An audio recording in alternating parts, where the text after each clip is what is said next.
Sekarang kita ke Bali. masih ada Mbak yang satu lagi gak tahu di dalam pesawat atau masih jalan. Karena Mbak yang ini ajaib ya. Dia bilang dia udah jalan ke sini, tapi kita nunggu dari tadi nggak muncul. Sheila Kerang Darah. Mungkin dia ini kali pakai para waktu Mungkin, ya. Tiba-tiba udah langsung muncul ajaib di aja pesawat pemikirannya. Coba kita lihat Iya, di pesawat coba udah ada kita atau cek nggak? ya. Harusnya samping gua. Harusnya ya, coba ya. Temu di Bali. Jadi kita tuh ada atlet di sini ya, cedera. Pertama kali seumur hidup cedera karena olahraga. Cedera karena olahraga itu keren banget sih kalau ditanya kenapa cedera karena olahraga. Sebenarnya kebodohan sih, kebodohan. Kalau atlet beneran mah nggak akan Kayak cedera. sporty banget gitu. Parah.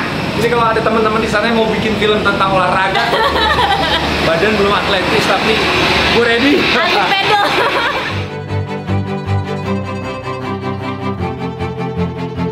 Sampai ke Bali dan alhamdulillah ibu ini ada di pesawat.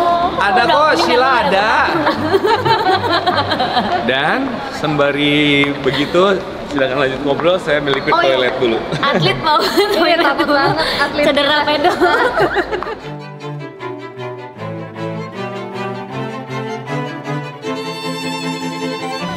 Semua orang pasti suka ya sama Bali dan semua jenis orang pasti udah tahu mau ngapain aja di Bali. Dan kali ini kita datang ke sini kita lihat lagi salah jalan. festival internasional yang ada di Bali. Kita bakal ngobrol-ngobrol.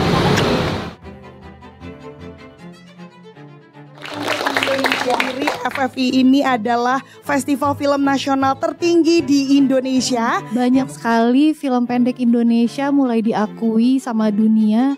Dan rasanya setiap prestasi mereka tuh juga rasanya jadi prestasi buat industri perfilman juga gitu. Karena Kitanya ikut bangga ya. iya, kitanya ikut bangga dan berarti kita tuh memang punya cerita, punya suara yang ternyata layak nih didengar sama khalayak internasional gitu. Dan semoga semua prestasi ini juga jadi memberikan semangat baru untuk filmmaker-filmmaker Indonesia lainnya untuk bikin karya. Karena aku ngerasa Indonesia ini kan kaya sekali ya. Kadang kita bisa menceritakan satu hal yang sama, tapi karena kita dari daerah yang berbeda, kita jadi punya perspektif lain, penceritaannya jadi beda gitu. POV-nya jadi beda ya. POV-nya jadi ya. beda gitu. Dan aku ngerasa ini kekuatan Indonesia dengan semua keragamannya, semua kekayaannya. Dan ini yang harusnya bikin kita semakin percaya diri untuk bisa berkarya lebih lagi dan bisa submit karya-karya kita ke kancah internasional. Banyak banget generasi baru sekarang dari perfilman di Indonesia berawal dari sinias film pendek gitu loh.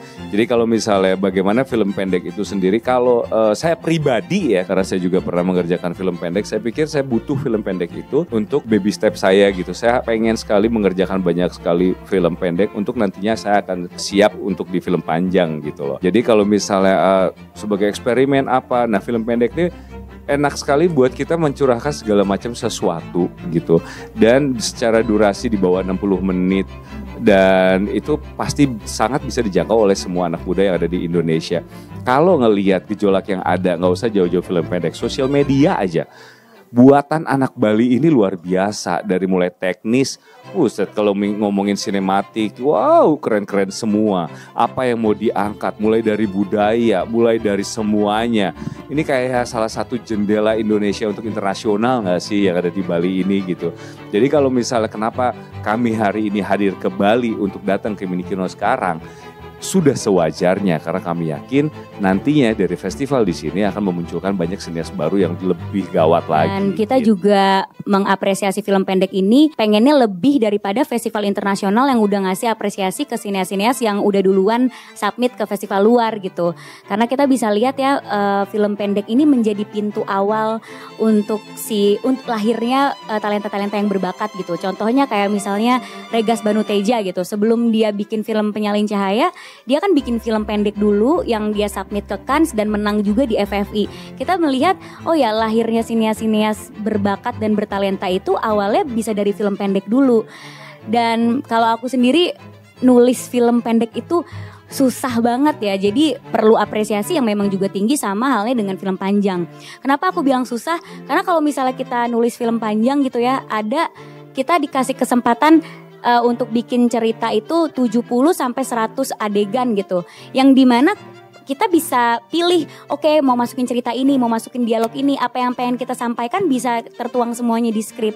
Tapi film pendek dengan durasi misalnya 10-20 menit, kita harus bisa pilih cerita, pilih isu yang kuat untuk dan bisa memvisualisasikannya itu dengan cara yang benar-benar efisien supaya di 20 menit itu semua pesannya bisa tersampaikan dengan baik. Jadi aku senang banget kalau misalnya di sini udah ada yang bikin film pendek, please dipromosikan film pendeknya, disubmit ke festival-festival yang kalian tahu gitu, bisa festival luar, bisa festival film Indonesia dulu gitu. Apalagi kalau misalnya kalian pengen berkarya di industri film dengan panjang gitu umurnya, bukannya cuma sekedar jadi tugas akhir kampus, tapi emang itu adalah bentuk dari keresahan kalian atau apa yang ingin kalian sampaikan di dalam sebuah pesan itu. Jadi kalau misalnya kita bikin film, gak usah dipikirin target audiens aku siapa ya.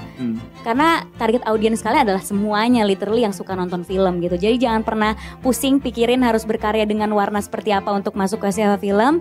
Bikinlah film yang sesuai dengan warna kamu.